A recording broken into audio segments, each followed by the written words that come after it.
unfortunately, I have to be the bearer of bad news. We actually, about 30 minutes before this recording, unfortunately lost Ozzy Osbourne. Damn, dude. Shout out to the devil himself. Ozzy made it, I think, about 6,000 years in human years, considering the life he led. Sure. Ate a lot of bats. I've heard he died just a rumor died several times in my life. Yes. Yeah, there's like an internet rumor that Ozzy's dead, and it's like, well, that's like believable. Marilyn Manson can suck his own dick. Died.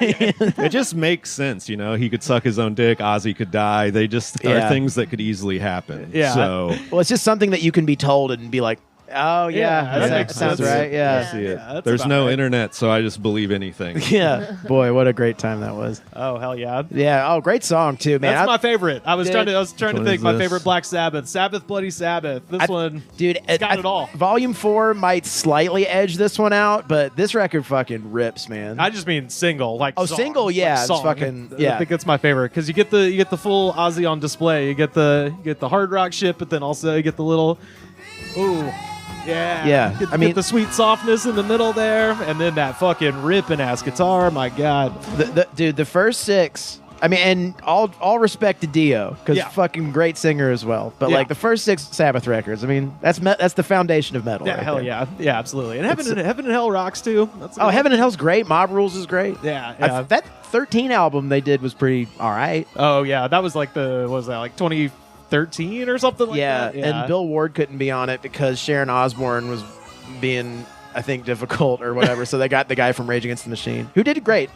Brad Wilk. I think his Okay, name. right on. What? Great reality show too. Oh yeah, Oh yeah, of course. That's how I met Ozzy. I mean, I knew him from Little Nicky too. Oh yeah, I Uh-huh. forgot he's in Little Nicky. Oh shit, that's probably where I kind of became aware of him too. It must have been. And this is where Ozzy became a horrible influence in society. Yeah. At one point being a great influence to music, Yeah. he became one of the first horrible celebrity reality shows that was good Might to be the watch. first. It was entertaining as fuck, but it spawned the hell that we see on TV now. I think it's like he got dragged along. I'm sure he went into it with both eyes open, but it feels like he got dragged along for the ride. Yeah, I know, it totally demystified him. He's like, Well, at some points in it, he just stopped really being in the show, and it was just about his wife and kids. So, yeah, I don't think he gave a fuck. He's just like, oh, we'll make money. Cool. Yeah, they probably got paid. Yeah, definitely. Remember when they tried to make Kelly Osbourne a fucking pop star? Yeah. Papa don't preach. That was Yeah. a sad event.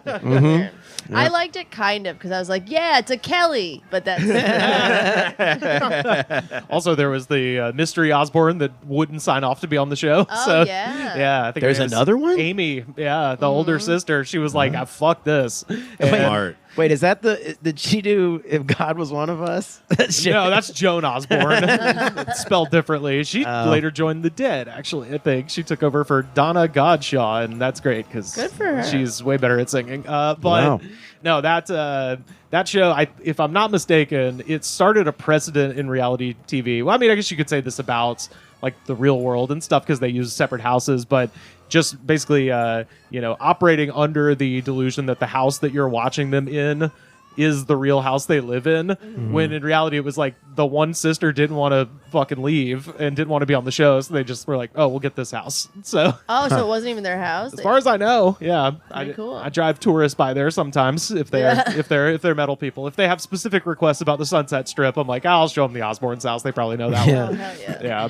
If they're Yeah. taking an LA tour and they want the metal version, they just want to see where like Nikki Sixx shot heroin into his dick on the Sunset Strip. Oh no, it's he died at what was it? I think it's Sunset, or no, it's La Wait, Brea- Nikki Sixx died? for like 5 minutes. That's That's the right. best Yeah, part yeah, of the behind the music. That's Yeah. right. He died. He technically died. It was for a at second, La Brea in Hollywood, like literally across from the Walk of Fame, like the lamest place you could Oh my OD God. on heroin and then float above your own body. At least Yeah. according to the classic VH1 Behind the Music, which, by the way. Ozzy's behind the music. I mean, Fucking one of Ozzy's behind the music is so good that it bled into the biopic about Motley Crue, and he gets the best part. Oh, yeah, He yeah. snorted a line of ants. That's right. That's right.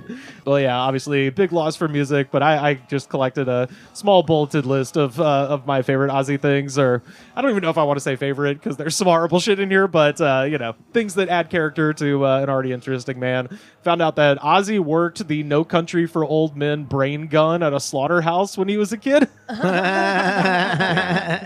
And he would just like walk the streets like covered in blood and shit like that. He once drugged a priest.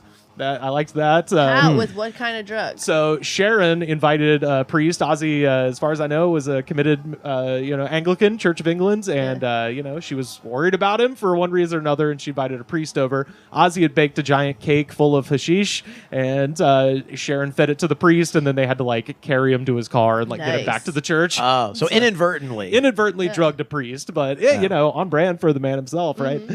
Also, he swore off acid after an hour-long conversation with a horse. I wonder what they talked about. Well, he said he talked to him for an hour, and then at the end, the horse said, "Fuck off," and like left.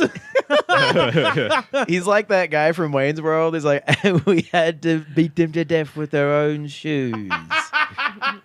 Like, that guy's got to be. I mean, that guy really is like that, but it has to be based off Ozzy in some way. Yeah, totally. Well, and all these guys of this era too, especially like I didn't know they had an Edgewater Inn story from Seattle. Like, there's the Led Zeppelin one where it's just a crime and should be prosecuted, but there's Ozzy just reeled in a shark and like gutted it on the bed. I was like, oh my god! But it's like he has to sleep there later. Yeah, well, I think he was probably beyond giving a shit at that point, but also beyond sleeping too. Yeah, beyond sleeping. He didn't want to get his 8 hours.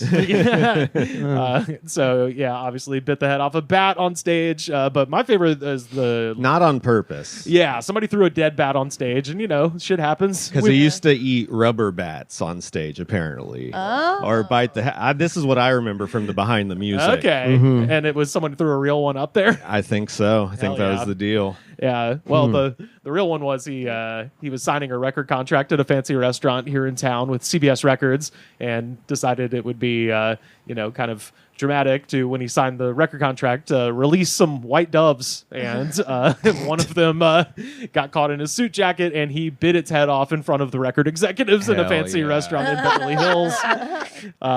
Holy shit.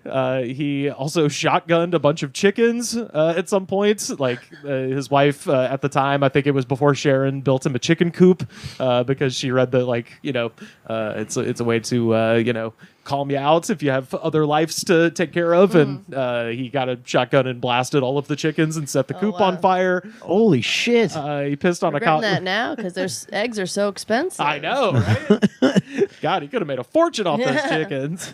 Homicidal behavior. Oh yeah, pissed on a cop car in Memphis. That's cool. Pissed on the Alamo while dressed in drag. I didn't know that part. That's good. So apparently, his wife would take away his clothing so he couldn't leave the house, and so he put on her clothes and then pissed on the Alamo. I was like, nice. God, that's so fucking cool. He fought a robber naked. So again, his wife would take his clothes away so he couldn't escape, and then a burglar came into the house and he had to beat the guy up while nude. Hell yeah. And of course, my all-time fave, he got kicked out of the concentration camp at Dachau for drunk and disorderly. Nice. So you can get kicked out of concentration. Yeah. You need to know this for the future. Who knows what's going to happen? Yeah. Inebriation macht frei, as it turns out. So anyway. What a guy. Jesus. Yeah, I just found this out. I wish I had more time to delve into it, but I think actually my probably first exposure to him, or at least his music, would have been on Chef Aid, the South Park album, which starts with Isaac Hayes going, "Back together at last. DMX, Ozzy Osbourne, Old Dirty Bastard, and Crystal Method." and it's like, all right. It wasn't Iron Man or Crazy Train? I mean, I'm sure I heard those songs, but the first, where I was like, oh, this is Ozzy Osbourne, as opposed to just like, this is what they play at football games. I see. Yeah, certainly marching band music. Iron Man and Crazy Train would be top on the list. But yeah, I feel like 97, 98, whenever that Chef Aid record came out, that was when I was like, oh yeah, this guy ain't nowhere to run. on that song. Which you can't even find that fucking record on Spotify anymore. There's some good shit on It's there. on YouTube. Yeah, it's on I YouTube. listened to it a little while ago. Is that Yeah. right? Oh man, it's so fucking good. I think I talked about it on the podcast. Yeah. Yeah, I think I was in search of the Michael McDonald songs they did for the South Park movie, and they're on YouTube, but they're not on Spotify. Everything cool is on YouTube. That's why I listen to music Yeah. on YouTube. Yeah, there we go. It's not even for like hipster reasons, like, oh, I listen to music that's so underground it's not on YouTube. It's just that Spotify doesn't have everything. Yeah. Well, Even if it's something that people know of. You don't like to OCD out and just collect fake albums on Spotify all day long instead of doing work? Is that fake albums? Is that I mean, a thing they're that albums. happens? You just like favorite them, and then it shows all your little albums like you own them. And Oh, man, yeah. I've No. wasted so much time doing that.